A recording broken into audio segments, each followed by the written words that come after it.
Hello, my name is Daniel Lin, and I currently teach piano at Indiana Wesleyan University.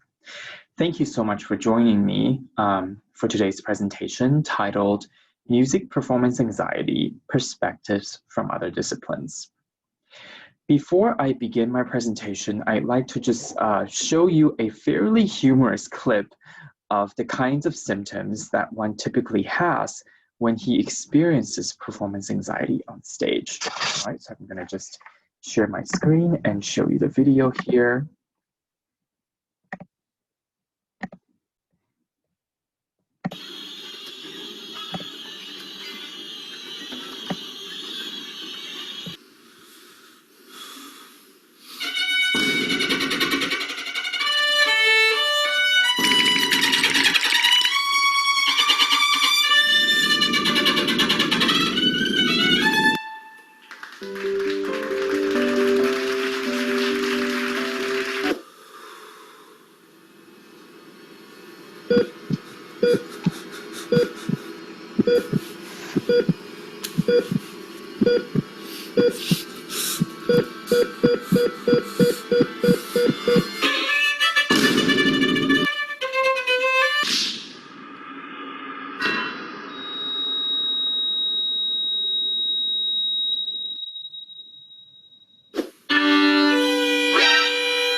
Swing and a miss. He struck him out.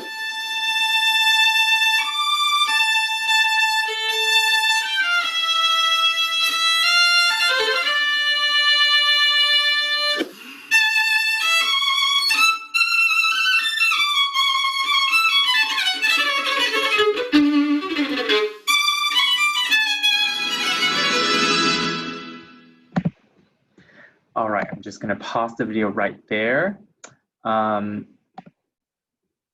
I'm sure many of us could at least identify maybe with a couple of those symptoms that I myself have experienced through the years. So now we're just going to go to the PowerPoint presentation and formally begin today's presentation on the topic that I'm sure has been on a lot of people's minds, and it has been something that I've been really interested in, particularly in the past couple of years, because I myself have really had to struggle with music performance anxiety on stage. As we've talked about, music performance anxiety is very common among musicians. And so really the only thing we can do is to learn to understand and try to manage performance anxiety, as there is really no way of avoiding or eliminating it.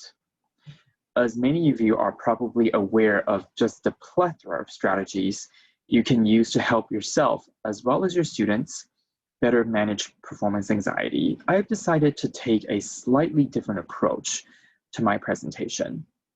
Over the past couple of months, I have interviewed 6 individuals. I have interviewed a doctor, a police officer, and 4 elite athletes from Indiana Wesleyan University, with the sole intention of knowing how they manage and deal with stressful situations. Because let's face it, even if we have the worst performance anxiety and we completely bomb a piece on stage, no one is going to get killed, right? That's just a fact. Maybe our pride is going to take a hit, but not the case with police officers and doctors necessarily, because failure often comes at a much higher price. The presentation outline for today, we're going to start with a little bit of introduction and background, and then we're going to review a little bit more about music performance anxiety, what it is, some of the typical symptoms, and why they occur. After that, we will review the results from the interviews that I have conducted. The 2 key questions that I asked are A, if they experience performance anxiety at all, and B, if they do, How did they deal with it? After that, we will see how we can use their techniques for dealing with stressful situations and apply it to our own teaching and lessons.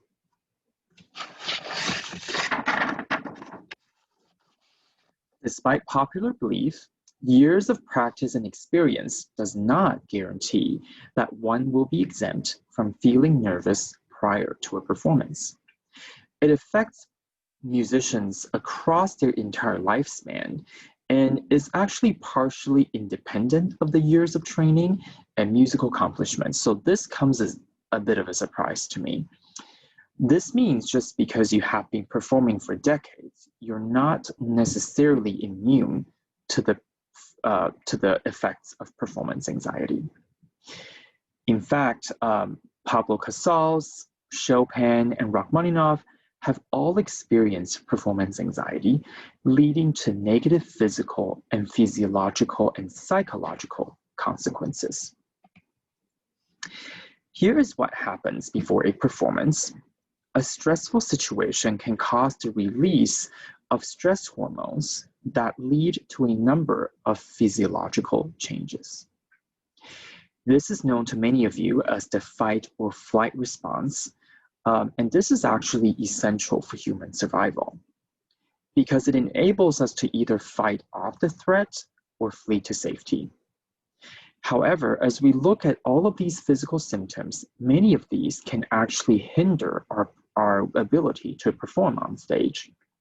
Things like heart pounding, tense muscles, sweaty palms are all bad because what we do on stage involves a series of highly coordinated and fine motor movements. For these reasons, unfortunately, music performance anxiety is believed to lead to negative performance experiences. So here's the question: why do we even experience music performance anxiety? And there's several reasons. Professional and successful musicians require years of intense training and practice. Musicians see the quality of their performance as important because it affects their career and self-esteem, not surprisingly. Furthermore, they regard this as a fundamental part of their personal identity. Anxiety levels tend to be more prominent in these situations in individuals. A, what is known as the evaluated threat, when a performance is graded or evaluated.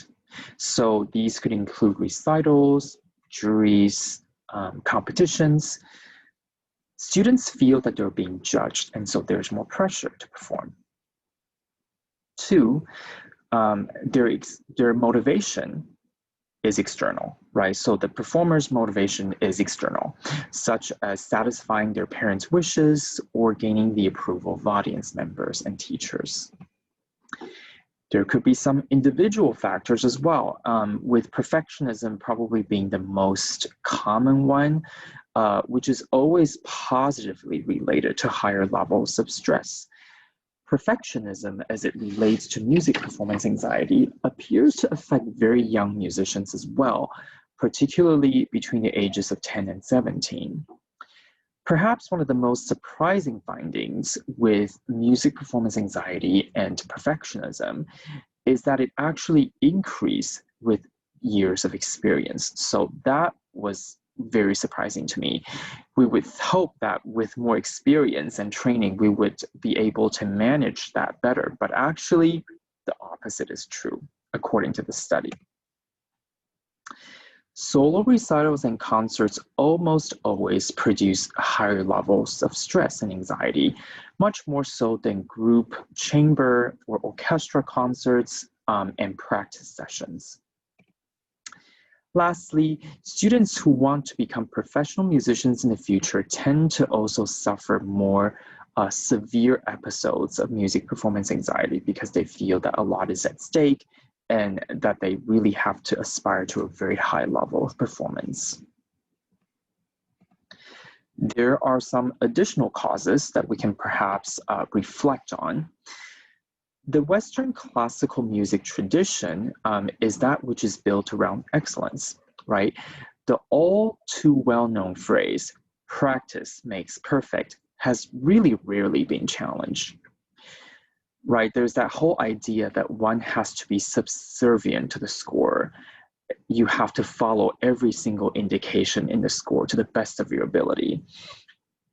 That's good, but this does have the potential possibility of really suppressing an individual's artistic freedom and interpretation.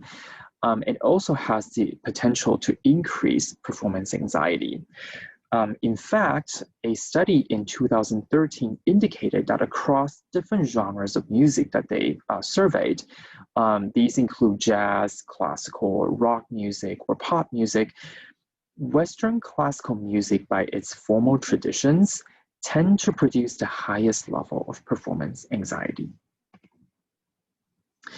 Music performance anxiety may have its roots in what musicians have to comply with, such as the recent incident involving Yundi Li's performance of Chopin's first piano concerto, during which he had a memory lapse. I believe it was in the first movement, and so it kind of forced the conductor and the entire orchestra to restart the movement.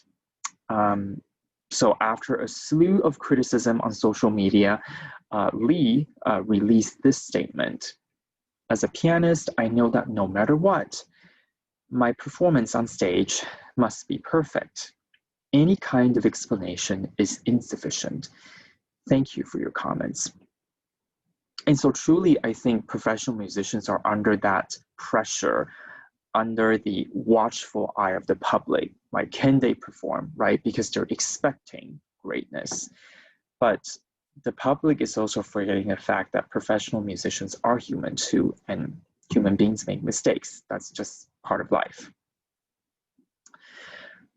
The rise of the recording industry, I think, also plays a role in this, in which now we all know that it is possible to edit note by note in the studio. And so because of that issue, now the audience has an expectation to hear in live performances what was recorded and edited in the studio. Now we will get to meet the individuals that I have interviewed for the purpose of this presentation. The first individual is Dr. Mark Kane. He is currently a pediatric urologist at Seattle Children's Hospital. And we can see that he's definitely very accomplished with all of these accolades and accomplishments. And on top of that, he has over 20 years of experience. The most challenging procedure or operation that he has performed in the last 25 years was a complete repair of a child born with what they call cloacal anomaly. And this is a condition where there's only one opening for the urinary tract, the genital tract, and the intestinal tract. So it's just a very, very unfortunate symptom. And so he told me that the surgery actually lasted over 20 hours, which is incredible. He admitted being extremely anxious and nervous approaching the surgery, as there was no way to understand the unique anatomy of the child until the operation began. Thankfully, the surgery was a success, and so we were just chatting about what actually gave him the ability to perform the surgery successfully. And he said there were several things. Certainly the ability to focus and concentrate, and this was really the result of several factors. Many hours of reading and preparing, watching and performing similar operations, but also just repetitive exposure to difficult surgical problems, right? So the experience is definitely very important. And he also said that learning to be able to critically think during periods of uncertainty while the surgery was in progress. So being able to think, being able to focus and concentrate were all important factors. Here is the second individual, Nathan Van Cleve. He is currently a police officer in the Evansville Police Department, and he's been working there since 2017. In 2017, he and a few officers responded to a call, and arrived to witness a woman lying on the driveway who was unfortunately shot. They started to help the woman when the suspect actually started shooting at them with an assault rifle from about 30 feet away. They had to quickly run for cover and then try to pull the woman's body out to resuscitate her. When asked about whether if he was nervous in that very situation, he said he thought he was nervous, but really didn't have time to think about it because everything was just happening so fast. What saved him was his training. He said he felt as though he was in this role play scenario as part of his training in the police academy, where they train him again and again to find cover quickly in an active shooter situation. His ability to also tactfully rescue the victim in this highly stressful and dangerous situation was also the product of his training. His faith in God also helped him to be less fearful of death. So far, I think we can already conclude that there's some common themes running through these two individuals. The importance of goal-oriented training and preparation, all with the intention of performing under high stress and pressure. Now we will get to meet 4 of our athletes right here at Indiana Wesleyan University. We have Lizzie Bouse on women's tennis team. We have Chris Maxson on the men's cross-country team, Kyle Mangus on men's basketball team, and finally Emma Travis on the women's swim team. All of these athletes have won numerous awards and are nationally ranked within their division.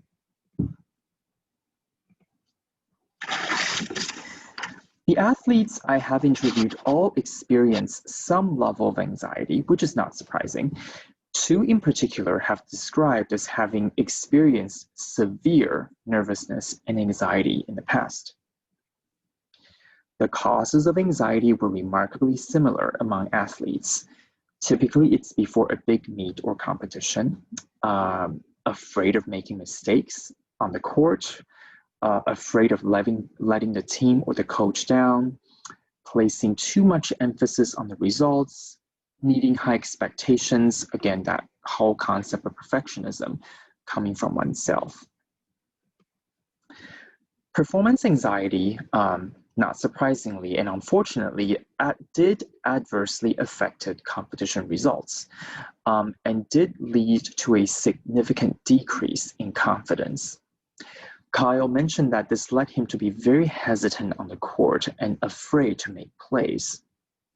Chris, in particular, reported having an anxiety attack that was extremely debilitating, which almost, I think, pulled him out of the competition altogether. But here's the great news. The great news is that now all of these individuals have been able to better manage performance anxiety, and we will dive a little deeper as to what they did in just a little bit. So far, let's kind of summarize and look at the first thing that all of these individuals have in common. Number 1, rigorous and strategic training and education. It's no secret that doctors need a lot of experience and training and education to be able to be licensed as a doctor, right? So in Dr. King's case, it was 15 years of education, residency, and fellowship programs.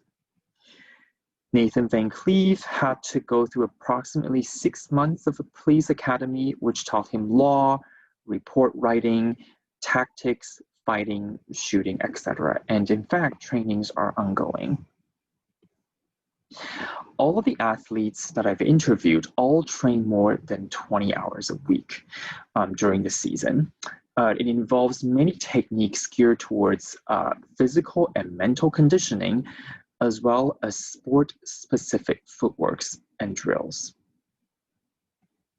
So if they had that in common, what can we learn from them?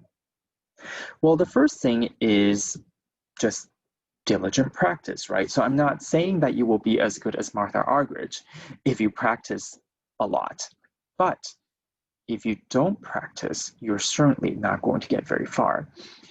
Piano playing is just like any other physical skill, right? It requires consistent and diligent practice. So if you have a student who is not practicing, I would strongly suggest that this is the first conversation that you have to have with him, because you can't even talk about performance anxiety if he's not even meeting the basic, regular, consistent practice schedule. After all, Michael Phelps didn't just train really hard a month before the Olympics, right? That would be unthinkable. He needs to train consistently throughout the year in order to, in order to ensure that he can be the best that he can be at the competition. These are the things that, sometimes we take for granted because we think, well, of course, it's common knowledge that you have to practice, but sometimes students are not at the point where they know this themselves, so you definitely need to remind them gently.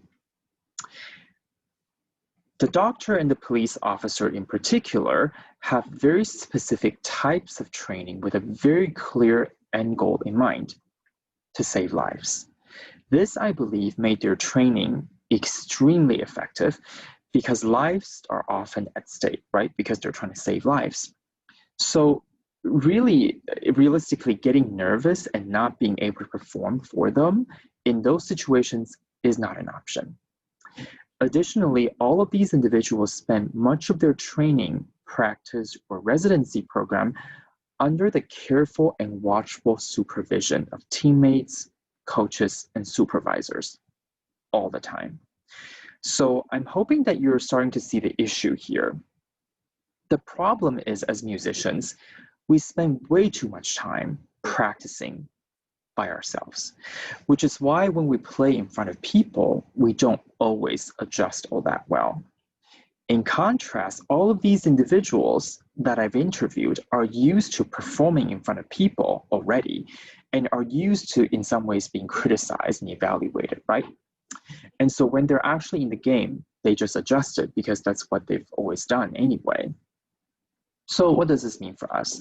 It means perhaps creating lots of opportunities for group settings like group lessons, studio recitals, or create partnerships outside of the lessons. Encourage them to enter festivals or competitions, right? You can also have them seek for opportunities to play in nursing homes or churches or a variety of community events where the stakes are low. But definitely getting them used to performing for people is key based on the interviews I've conducted. Athletes have a very specific regimen of exercises and techniques to help them excel.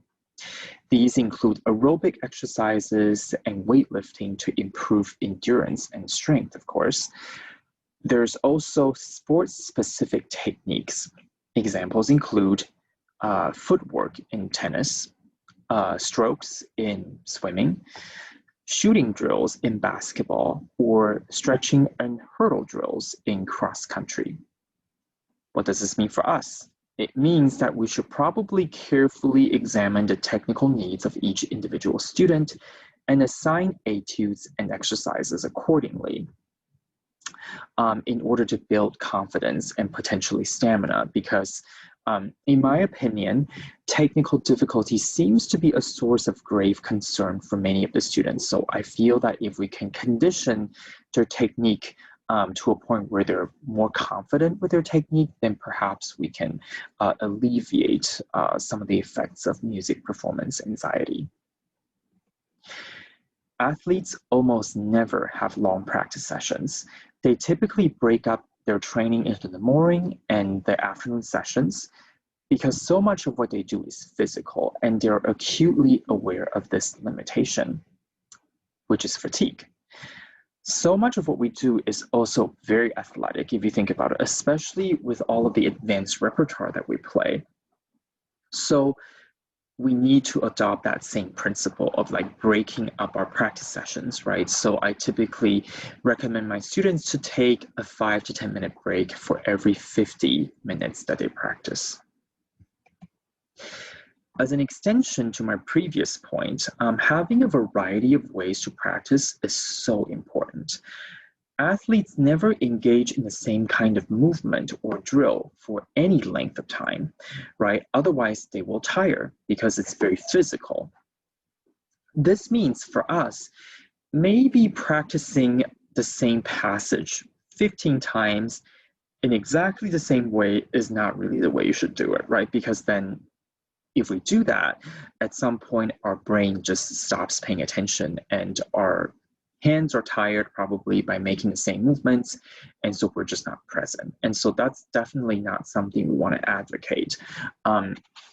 Just encourage students to maybe think about a variety of ways to practice, right? Practice doesn't always have to involve sitting in front of a piano. Shake things up a little bit, maybe study the score while you listen to the recording. Practice in the dark, practice away from the piano on a flat surface. In fact, and Kyle mentioned that one of the things that his coaches would have the team do is to watch basketball games, right? Either live or on YouTube. And what it is that they would actually carefully study them as a team and discuss them. They don't just practice and train on the court all day long.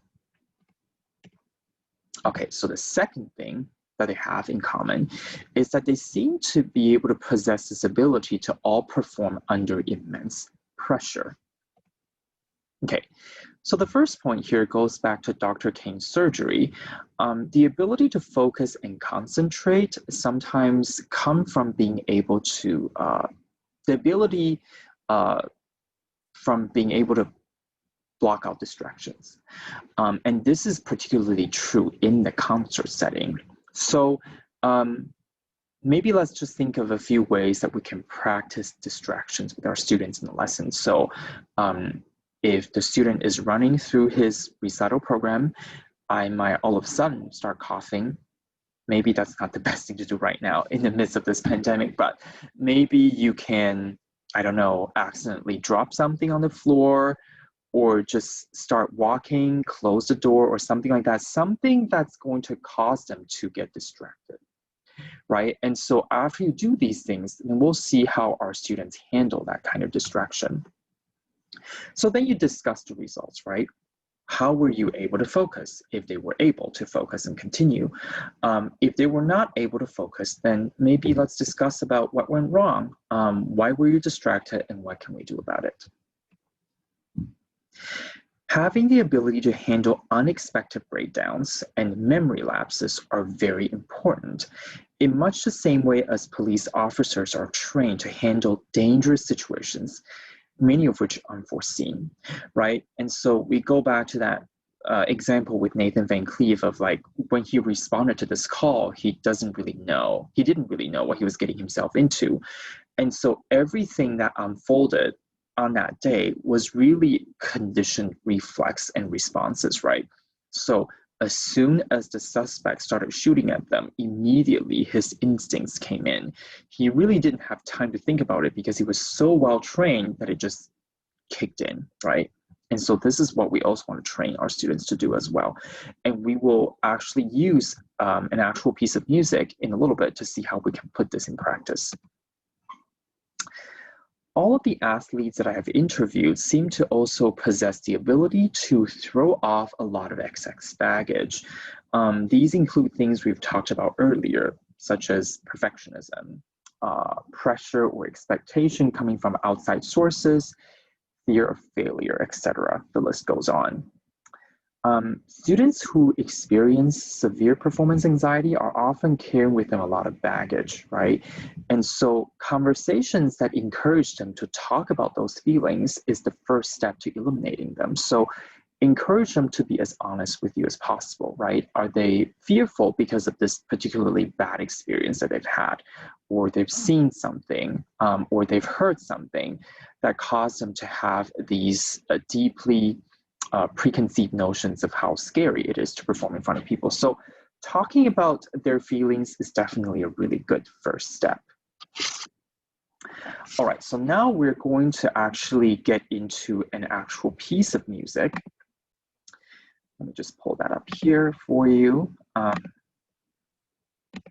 So here's the score. of this piece that I want to talk about a little bit. This is Chopin's Opus 10, number 12, Etude in C minor, otherwise known as the famous revolutionary etude.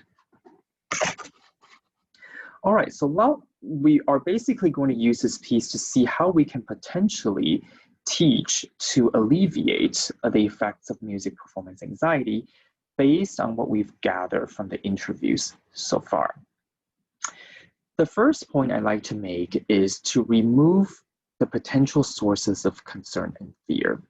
And this, again, like I've mentioned before, is like to be technical in nature.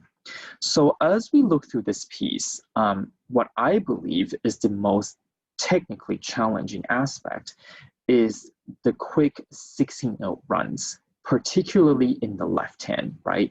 That's, I believe, the biggest technical hurdle that students have to overcome. And so what you might consider doing is to prescribe exercises and etudes that target left-hand technique specifically, because when we do that, we're basically doing the same thing as the coaches who use sport-specific techniques and movements to not only boost performance, but as a byproduct, build confidence, right? So if the student is struggling with the left-hand technique of this revolutionary etude, you might consider maybe just having them play all their skills in their left hand, right? Or just prescribing etudes that really targets the left-hand technique. The purpose of that is to build up their left-hand technique so that they will be ready to tackle the technical challenges of this particular etude.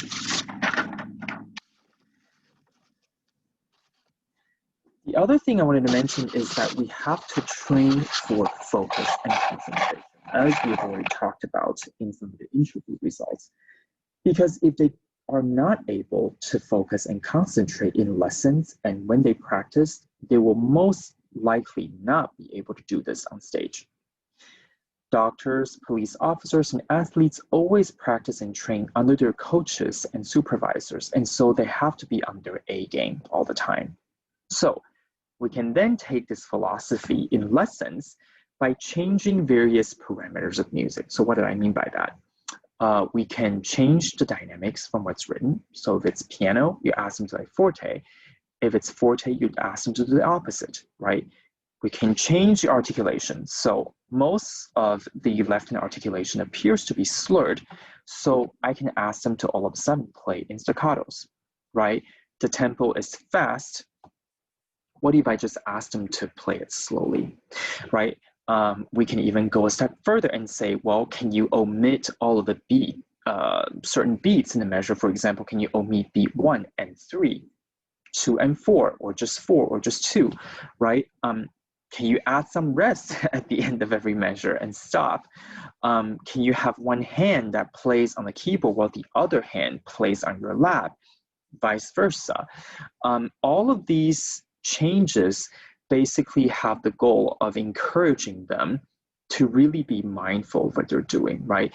Because as soon as you change these parameters of music, they really, really have to pay attention in order to be able to execute the things that you're asking them to execute, right? Otherwise, they won't be able to do it because it's completely different than what they're used to seeing on the music. So all of this stuff is with the intention of discouraging mindless repetition and so that they develop the focus and concentration. We as teachers, I think, can help students pick out difficult bars and measures very early on, and then immediately perhaps prescribe some practice strategies for them. So as I scroll down a little bit,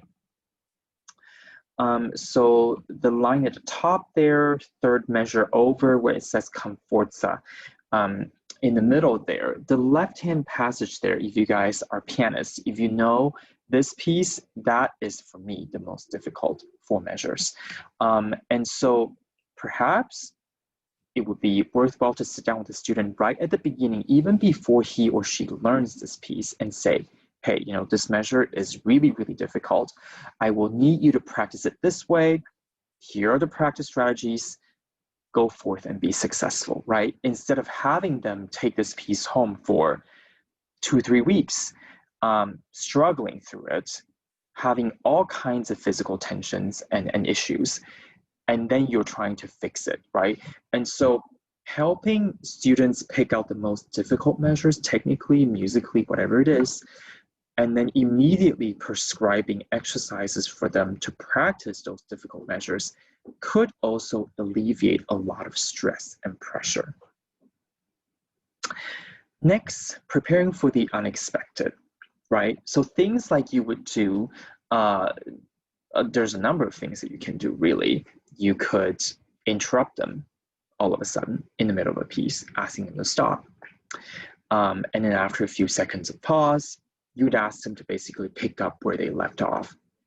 You can also do things like have them play 4 measures and then audiate the next 4 measures and then pick up 4 measures after that.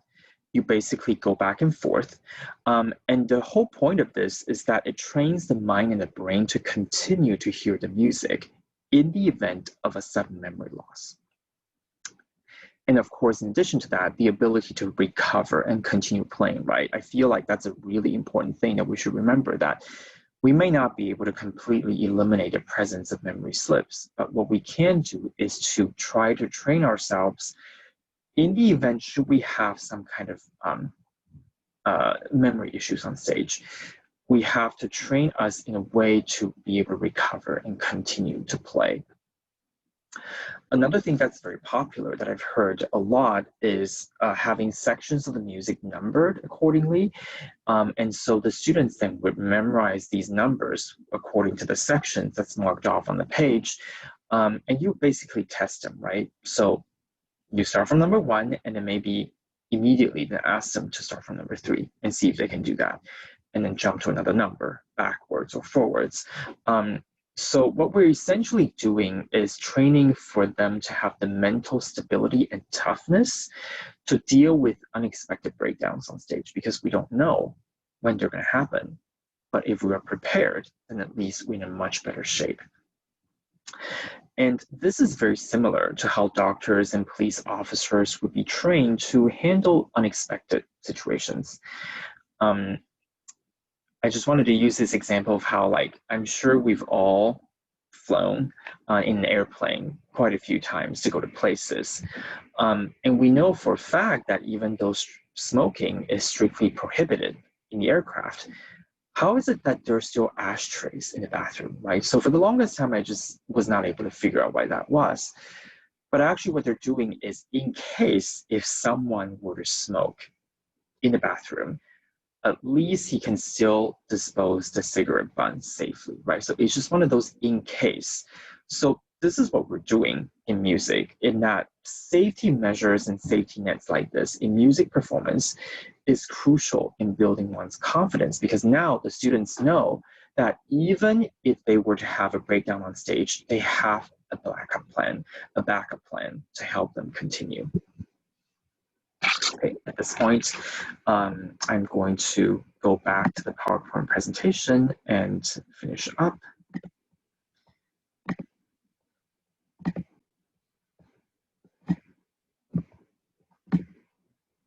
So as I was interviewing the athletes, they also gave me some interesting advice and suggestions on what they do one day before the big meet or game or competition. And some of those things are just really straightforward and intuitive for us. The first one is sleep and hydration, right? So of course, we want to encourage our students to be healthy, right? Adopt a healthy lifestyle, make sure that they're drinking enough fluid and they're sleeping enough, not just the day before the recital or the competition, but all the time. They also do something called a pregame meal, and I think this was Kyle, the basketball player, who mentioned this. But they actually eat a pregame meal about 3 hours before the meet, and so it has plenty of time to digest and to produce the right kind of fuel, and it is very nutritious. So I'm perfectly aware that a lot of us just don't like to eat before we perform. But I certainly would not encourage my students to starve before an event, right? Because everybody's different. What I would encourage you to do, though, is to maybe tell the students you might want to eat something about 3 to 4 hours before, right? Not right before, but you should definitely have something in your body, because if you're running on nothing, then the recital is probably not going to be as energetic and exciting as you want it to be, right? So you definitely want to have something in there. Visualization was mentioned by Emma Travis on the women's swim team. And this apparently is a very, very popular strategy in the sporting world, where basically what you would do is you would use the strategy to mentally prepare for the game, and they will actually visualize the team doing the entire race from beginning to the end. And studies have shown repeatedly that visualization is actually a very effective technique. And the purpose of this is to heighten awareness, right? So for us, this is what we call mental rehearsal. This is the music equivalent of a visualization technique, is called mental rehearsal. And these are basically intensely focused visual rehearsals of the pieces you will be performing. And if you do this, this will actually lead to the same neural connections as if you were actually playing the instrument itself, which is extremely fascinating. So if you do these visualization things, it actually leaves no time for your mind and body to get nervous, because you're so focused on the visualization. Not surprisingly, coaches do not recommend overtraining the day before or the day of the competition, which means we are going to continue to remind our students gently to not over-practice just prior to a recital or competition. So these are definitely helpful suggestions that we can continue to remind our students a day before their concert or recital. More secrets to success from our athletes. All of the athletes have the ability, at least the one that I interviewed, they saw their failures as opportunities to grow, knowing that it's just impossible to avoid failures, but we can choose to learn from them, right? So we definitely want to instill a growth mindset in our students that we are all going to fail at some point, right? There's going to be performances where it's not going to go so well. There's going to be moments where you wish you could have, take that measure back and do it again. But we can choose as to how we want to view these experiences, right? Are we going to let it become a debilitating thing where we're just going to take negative approach to it and say, I'm never going to perform again? Or we can choose to look on the positive side and say, I failed, that's okay, I'm going to learn from it. So that's kind of our goal as we teach our students. Having a good network of support from teammates and coaches is really what all of these athletes found tremendously helpful. So for us, this means that make sure your students have a good network of people supporting and loving them.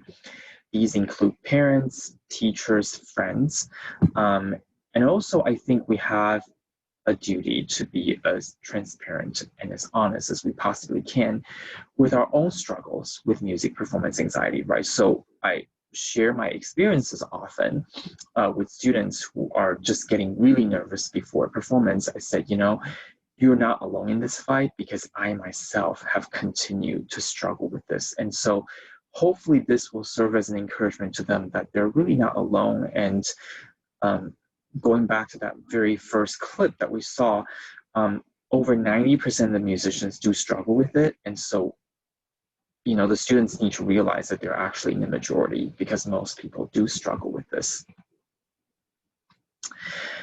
All right, so in conclusion, I wanted to share this very inspirational story that I came across just pretty randomly. This is Anna Kletening, and she was a contestant on America's Got Talent. I think it might have been 6 or 7 years ago. The unique thing about this particular contestant is that she suffers from severe anxiety and depression. And so much so that she was talking about in an interview that she was bedridden at one point. Like, she couldn't even get out of bed and do anything. But here's the amazing thing that immediately caught my attention, because music actually became a vehicle for her to overcome anxiety. So I just found the whole thing to be very ironic as I was preparing this presentation, because here's someone who actually used music to overcome her anxiety, whereas we as musicians are struggling with music performance anxiety on stage. The cast members of America's Got Talent also interviewed her dad, and this is what her dad said: that the turning point in her life came when music found her. This was what her dad said. And I just was sitting on that phrase, and maybe I was just telling myself that perhaps that's what we ought to remind ourselves when we perform and play music, that we would allow music to find us, to inspire us, to just give us courage, right? And so perhaps we can encourage our students to think back to a point of their life where music is just fun, where music is all that they ever wanted to do. So in conclusion, as much as we may continue to wrestle and struggle with performance anxiety, our ability to perform and communicate through music really is a privilege that has been given to us. So that basically concludes the presentation that I have today. I hope you found it somewhat helpful, and I hope all of you stay safe and healthy and happy at this time. And I look forward to maybe connecting with you in the near future.